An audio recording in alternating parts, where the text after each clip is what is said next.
It's a very sensitive matter.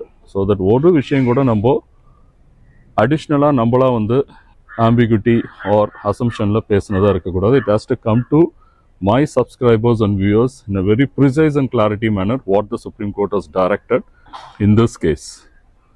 So அரசியல் கட்சிகளுக்கு நெறிமுறைகள் வகுக்க கோரிய வழக்கில் எப்படி கிரிமினல் வழக்கின் வரம்பிற்குள் தனி நீதிபதி விசாரித்தார் என விளக்கம் கேட்டுள்ளோம். ஏன்னா இது வந்து பார்த்தீங்கன்னா அரசியல் கட்சிகளுக்கு நெறிமுறைகள், இந்த ரேலி வந்து எப்படி ஹைவேல நடத்தணும், எப்படி வந்து இந்த மாதிரி ஒரு கூட்டம் வந்து, ஏன்னா அது நடந்தது வந்து இட்ஸ் அ ஹைவே. ஸோ அந்த மாதிரி இடங்கள் நடத்தும் போது என்ன வழிநெறிமுறைகள் கட்சிகளுக்கு வகுக்கப்படணும் இந்த மாதிரி அசம்பாவிதங்கள் நடக்காமல் இருக்கிறதுக்கு அப்படின்னு சொல்லிக்கு தான் நம்ம இதை வந்து வகுத்திருக்கோம். ஆனால் அதுலேயே இவ்வளோ குளறுபாடுகள் வந்து நடந்திருக்கு. ஸோ வந்து